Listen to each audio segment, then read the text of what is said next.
जुलाई patch notes preview. Battlegrounds Mobile India खेलने वाले सभी खिलाड़ियों को शुभकामनाएं। M249 LMG एयर ड्रॉप से हटा दी गई है और अब फील्ड ड्रॉप में मिलेगी। काराकिन मैप के अलावा M249 बाकी हर बचे हुए क्लासिक मैप्स में मिलेगी। अब हम देखेंगे एक नया वेपन जो है MG3। सप्लाई क्रेट में ये जगह लेता है M249 की, और ध्यान रखिएगा ये सिर्फ सप्लाई क्रेट में ही मिलेगा। MG3 भी एक लाइट मशीन गन है। इसकी एक खूबी है कि इसकी फायर पावर निरंतर है। ये 7.62 एम का इस्तेमाल करती है और 75 बुलेट्स इसके मैगजीन में रह सकती है। उसकी फायर पावर तेज और निरंतर है, हालांकि रीलोड करने में थोड़ा अधिक समय लगता है। MG3 6 स्कोप तक ले सकता है। ये भी ध्यान रखिए कि किसी अन्य अटैचमेंट्स का उपयोग नहीं किया जा सकता है और इस वेपन के लिए कोई सिंगल शॉट मोड नहीं होगा। आप MG3 मोड के लिए 660 या 990 RPM मोड के बीच में चूज कर सकते हैं। इसमें एक बाइपॉड भी होता है जो आपके लेटने पर अपने आप डिप्लॉय हो जाएगा। स्थिरता में सुधार करने के लिए एक अच्छा टिप, आप लेट सकते हैं। आप हीलिंग कंज्यूमेबल्स को फेंक सकते हैं। हीलिंग कंज्यूमेबल्स को ट्रैजेक्टरी स्लॉट में जोड़ा गया है। उन्हें फेंकने के लिए आप एक हीलिंग कंज्यूमेबल्स को चुन सकते हैं और थ्रो बटन पर टैप करें। प्लेयर्स को ध्यान रखना चाहिए कि जब गलत तरीके से फेंका जाए तो उछल सकता है, तो कृपया इस फीचर का उपयोग करते समय ध्यान दें। टीम के सदस्यों से दूर से पूछना संभव है कि वो आपको हीलिंग कंज्यूमेबल्स फेंके। रैंकिंग सीजन अपडेट हो गया है और इस सीजन में अलग होगा। इसमें एक टियर ऐड किया गया है जो एस और कॉन्करर के बीच में होगा, और अब टियर के आइकॉन्स, लेवल अप के इफेक्ट्स भी अपडेट हो जाएंगे। रैंकिंग सीजन में एक चैलेंज पॉइंट सिस्टम भी ऐड हो जाएगा। आप चैलेंज पॉइंट कमा सकते हैं। इसको कमाने के लिए आप अपने साथियों के साथ एक फुल गेम कंप्लीट करें। गेम को बीच में ना छोड़े और अपने साथियों को अटैक ना करें, चाहे आप बैटल से जल्दी क्यों ना एलिमिनेट हो जाए। अगर आप चैलेंज पॉइंट एक लेवल तक पार कर जाते हैं तो आप डिडक्टेड रैंकिंग पॉइंट्स को कम कर सकते हैं। सीजन सीरीज वाले रिवॉर्ड्स उनको दिए जाएंगे जिन्होंने उसी सीजन में एक ऊपर वाला टियर हासिल किया है। पिछले सीजन से तुलना करेंगे तो उससे बेहतर चीजें उपलब्ध है। कुछ समय के लिए mission ignition mode Erangel map में मिलेगा। इस थीम मोड में एरेंगल के 6 हाईटेक स्थान होंगे। ट्रांजिट सेंटर, जॉर्जोपोल टेक सेंटर, सोस्नो का सिक्योरिटी सेंटर, लॉजिस्टिक एजेंसी और एनर्जी सेंटर। काफी सारी दिलचस्प अपडेट्स होंगी इस मोड में। अगर आप उत्सुक हैं तो आए इन अपडेट्स को जानते हैं। इस मिशन इग्निशन मोड में जब आप पैराशूट से लैंड कर रहे होंगे तो शेरों के नाम 3D में देखे जा सकते हैं और आप मैप पे मार्क किए गए पॉइंट पर ऑटोमेटिकली ड्रॉप कर सकते हैं। हाइपर लाइंस एक ऐसी हाईटेक हवा में उड़ती हुई लाइन है जिससे आप एक जगह से दूसरे जगह पे जा सकते हैं। ये लाइन कुछ निर्धारित समय पर ही चलती है और इनके रूट्स भी तय है। आप मिनी मैप पे मार्क स्टेशन से ट्रेन ले सकते हैं और जल्द ही आप दूसरे स्टेशन पहुंच सकते हैं। सेमी ट्रक स्वायत्त ड्राइविंग वाहन है जो निर्धारित मार्ग पर चलते हैं और सप्लाई से भरे होते हैं। अगर आपको अच्छी लूट चाहिए तो इन ट्रक्स पर आक्रमण करें। अगर आप इन्हें नष्ट करने में सफल हुए तो आपको सप्लाई बॉक्सेस का रिवॉर्ड मिलेगा। जहां से भी देखे ये एक भविष्य की चीज लगती है। The G38 gravity free motorcycle जमीन के ऊपर मंडराता है और इस पर 2 लोग बैठ सकते हैं। क्योंकि ये दोनों जमीन और पानी पर चलती है, आप पूरा मैप घूम सकते हैं। जब प्लेयर्स एयर कन्वेयर पर बैठेंगे तब वो हवा में होंगे। इस एयर कन्वेयर पर 2 लोग बैठ सकते हैं। ASM अबाकान सबसे नई असॉल्ट राइफल है जो मिशन इग्निशन मोड में डाली गई है। ये 5.56 एमओ यूज करती है और 30 गोलियां एक रीलोड में फायर करती है। इसमें फायरिंग के 3 मोड्स है, फुली ऑटोमेटिक, बर्स्ट मोड और सेमी ऑटोमेटिक मोड।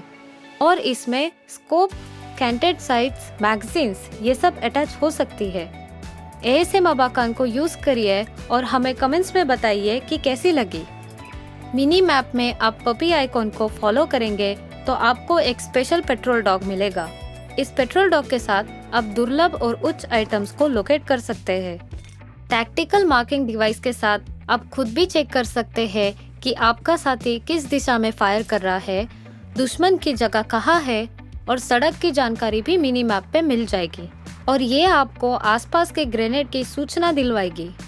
इस हाईटेक शहर में आप रायट शील्ड से अपने आप को बुलेट से सुरक्षित कर सकते हैं। इसकी बनावट काफी बड़ी और मजबूत है।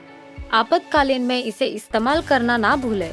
एक बार आप इसे सेट कर देंगे फिर इसे हिला नहीं सकते। तो जरूरी है कि आप एक बढ़िया जगह देख के अपनी शील्ड का इस्तेमाल करें और बटन दबा के उसे सेट कर दें। आपके गेम को और पर्सनलाइज करने के लिए हमने और सेटिंग्स लगा दी है। हर एक बंदूक की सेंसिटिविटी आप अलग से सेट कर सकते हैं और अपने गन की सेटिंग्स को कॉपी करके ऑनलाइन ही स्टोर कर सकते हैं। कुछ लो स्पेसिफिकेशन वाले डिवाइसेस पर स्मूथ से भी नीचे एक ग्राफिक का ऑप्शन डाल दिया गया है।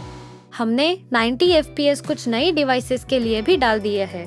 आप अब गायरोस्कोप की सेंसिटिविटी का परिवर्तन कर सकते हैं। जब गायरोस्कोप एक्टिवेट होगा और आप फायरिंग कर रहे होंगे तब टिल्ट कैमरा की सेंसिटिविटी भी बदली जा सकती है। हमने एक और सेटिंग डाली है जिससे गायरोस्कोप का ऊपर और नीचे वाला इफेक्ट उल्टा हो जाएगा। कुछ चीजों को आप डिस्कार्ड करने के बाद भी पिकअप हो रही है। फिक्र ना करिए, इस अपडेट में यह मुद्दा भी स्पष्ट हो गया है। सेटिंग्स में जाकर do not pickup dropped scopes पर क्लिक करिए। बेफिक्र हो जाइए, अब आपकी डिस्कार्ड किए चीजें अपने आप पिक नहीं होगी। और हाँ, एक और चीज, एडवांस पिकअप ऑप्शन, इसे आप अपने हथियार का फेवरेट अटैचमेंट सेट कर सकते हैं। यह सेट करने के बाद आपकी फेवरेट अटैचमेंट बाकी सब को रिप्लेस कर देगी। आप सेटिंग को इस समय एडजस्ट भी कर सकते हैं। थर्ड पर्सन कैमरा में देखने का ऑप्शन डिफॉल्ट रूप से 80 पर सेट होता है और इसे 90 तक बढ़ाया जा सकता है। ये रिलेटिवली वाइड कैमरा वाले डिवाइसेस पर दिखाई नहीं देता।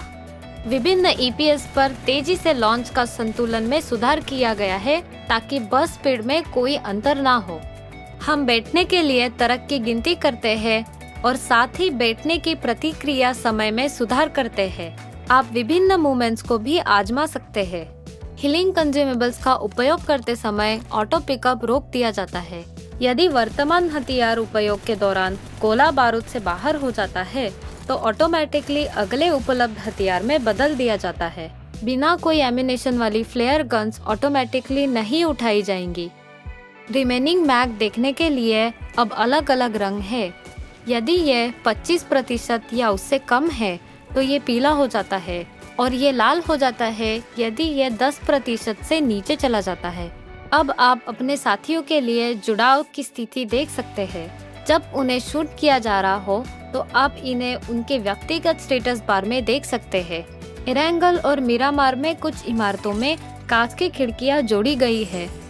रॉयल पास के लिए अपडेट साइकिल को 2 महीने से 1 महीने तक बदल दिया गया है। नए PK को जुड़ाने के वजह से एक समान एक्टिविटी पॉइंट्स वाली क्लैंस अब एक दूसरे के साथ कम्पीट कर सकती है। गैलरी फंक्शन को अब बंद कर दिया गया है। इसके अलावा अब आप अपनी जीत के बाद एक ब्रॉन्ज स्टैचू जोड़ सकते हैं। NPC मिनी टीवी रे जोड़ दिया गया है।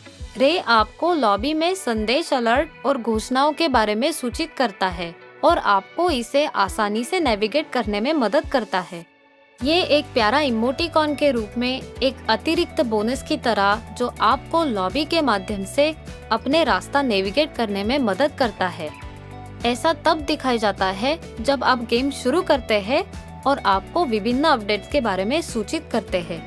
ये आपके साथ प्रैंक भी कर सकता है और हंसी के अच्छे समझ के लिए जाना जाता है।